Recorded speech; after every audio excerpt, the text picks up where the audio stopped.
Guhagarika imirwano no gusubira inyuma ni ihurizo rikomeye ku mutwe wa M23.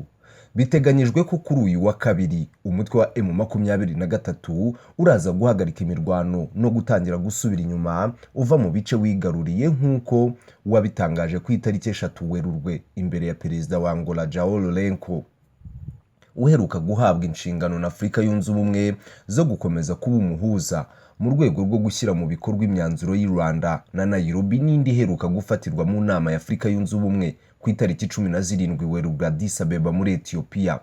Nubwo M23 yemeye ko iraza guhagarika imirwano, benshi bemeza ko uyu mutwe ushobora kuba warabivuze mu magambo gusa, ariko kubishyira mu bikorwa bikaba biri buze kugorana hashingiwe ku miterere y'ikibazo n'imyitwarire ya buri ruhande rurebwa n'iki kibazo. Ihurizo rya mbere rikomeye ndetse rikomereye umutwe wa M23 mu gihe yahagarika imirwano nuko FARDC n'abafatanyabikorwa bayo barimo FDLR, Nyatura n'imitwe itandukanye ya Mayimayi bagaragaje kenshi ko batiteguye guhagarika imirwano. Ibi ni ibyakunze gutangazwa n'ubutegetsi bwa Kinshasa n'abandi basirikare bakuru ba FARDC, aho badasiba kugaragaza ko bazaruhuka ari uko batsinze umutwe wa M23 binyuze mu ntambara, ndetse ko nta n'ibiganiro bateze kugirana n'umutwe wa M23 kuko ngo bawita umutwe w'iterabwoba.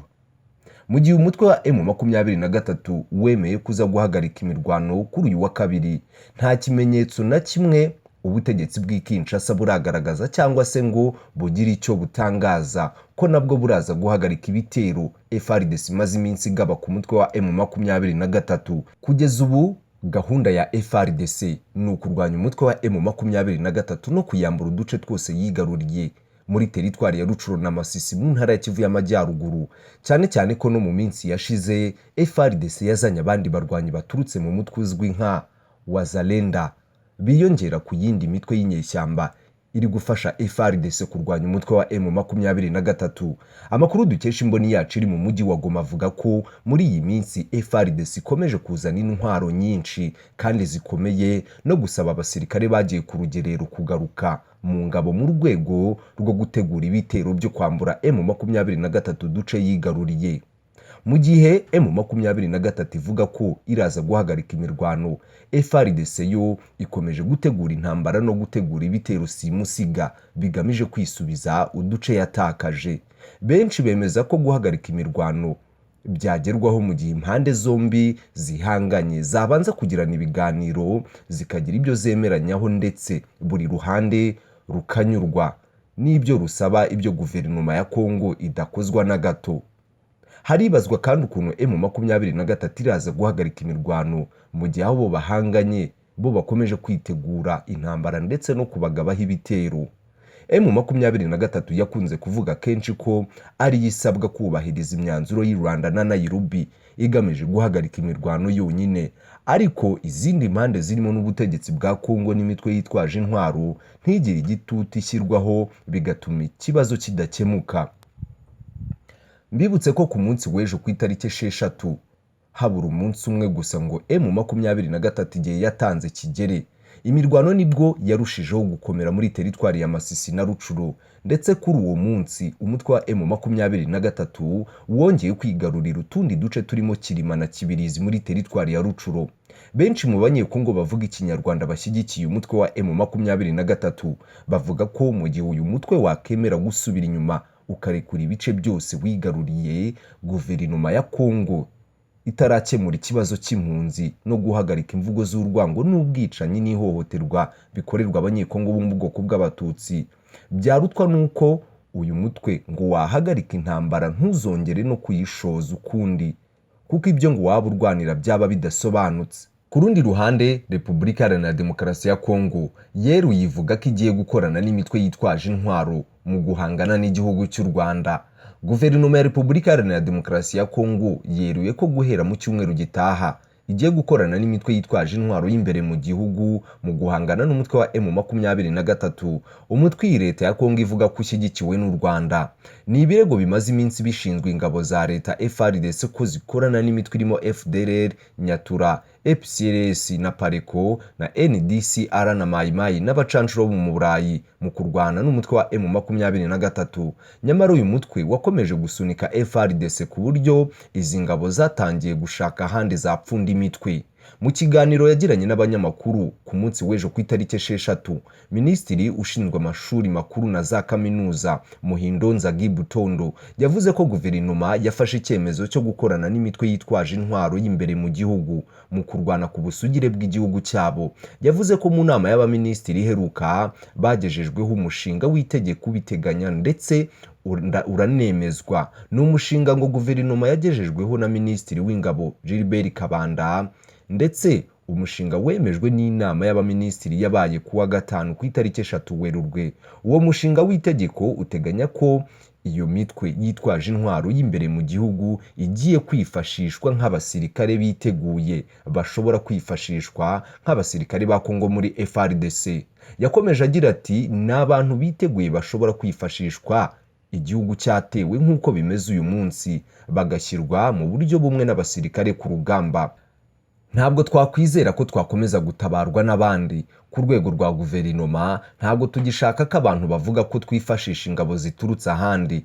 Ntabwo izo ngabo zakwitwa gutyo mu gihe abantu barwanira igihugu cyabo. Ni abantu bakunda igihugu bya nyabyo.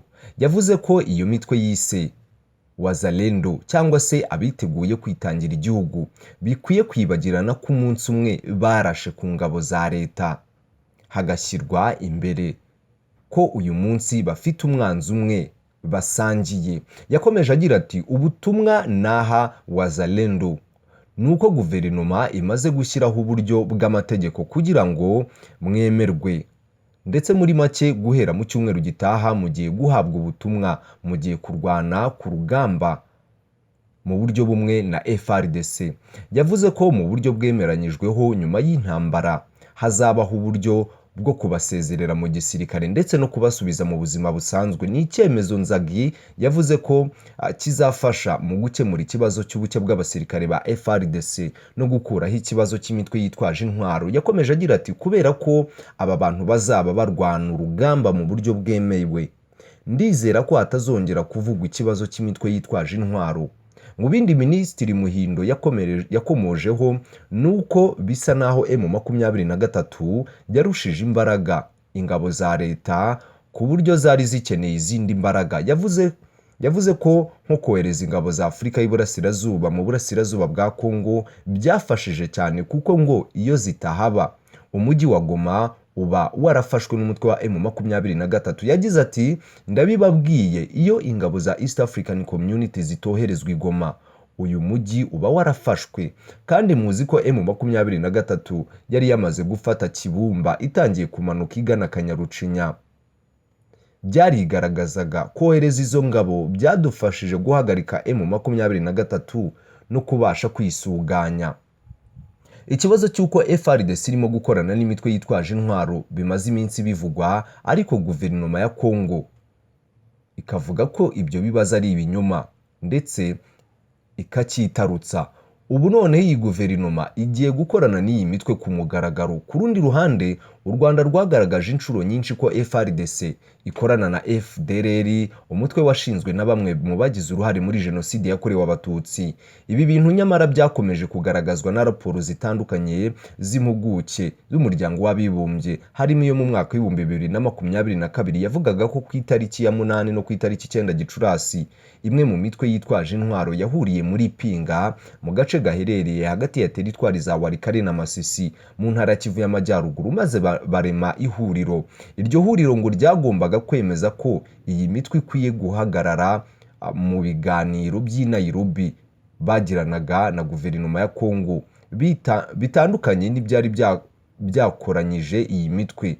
Imyanzuro ngo yaje gufatanya ndetse bavuga ko bagomba guhangana n'umutwe wa M23. Iyo nama yari yahuje imitwe ya NDCR, umutwe uyobowe na Gaidon Mwisashi Murayi, n'umutwe wa FCLS uyoborwa na Janvier Karayiri Boingo, na CMC FDP iyoborwa na Dominique Ndaruhutse Arias na Nyatura Abazungu umutwe uyoborwa na Jean-Marie Bonane. Iyo nama yabereye muri Pinga yanitabiriwe na Colonel Solomo Tolonga wa FARDC ushinzwe ibikorwa n'ubutasi bwa gisirikare. Iyi mitwe yemeranyije ko igiye kubihagaritse kugabanaho ibitero ndetse bakarema ihuriro bagahuza imbaraga na FARDC mu guhangana n'umutwe wa M23 hamwe n'abayifasha. Raporo ikomeza igira iti benshi mu barwanyi bahoze ari bo imiryango itari iya leta n'ubuyobozi bw'inzego z'ibanze batangaje ko nyuma y'inama ya Pinga abagize ihuriro ry'imitwe y'abarwanyi bahawe intwaro n'amasasu na bamwe mu basirikare ba FARDC ku nshuro zitandukanye.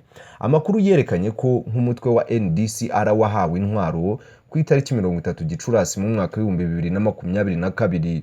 Undi murwanyi watanze ubuhamya yavuze ko umutwe wa Mai Mai abarizwamo wahawe intwaro n'umusirikare wa FARDC ufite ipeti rya koloneli, ariko ababwira ko bazazisubiza umunsi M23 izaba yatsinzwe. Ni ibintu bishushanya icyemezo cya guverinoma ya Kongo noneho ubu cyashyizwe mu itegeko. Guverinoma ivuga ko igiye gufatanya n'imitwe yitwaje intwaro mu guhangana n'umutwe wa M23 ndetse ngo n'igihugu cy'u Rwanda gikomeje guha ubufasha uyu mutwe wa M23.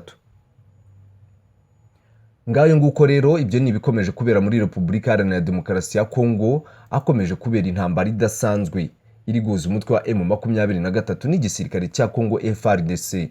Wifuza kuzajya uhora ubona ama updates tuba twabateguriye, icyo usabwa ni ugukora subscribe ndetse ugakana no kuri ako kamenyetso k'inzogera kugira ngo ujye ubasha kuba uwa mbere mu kubona inkuru tugenda tubagezaho 5 kuri 5.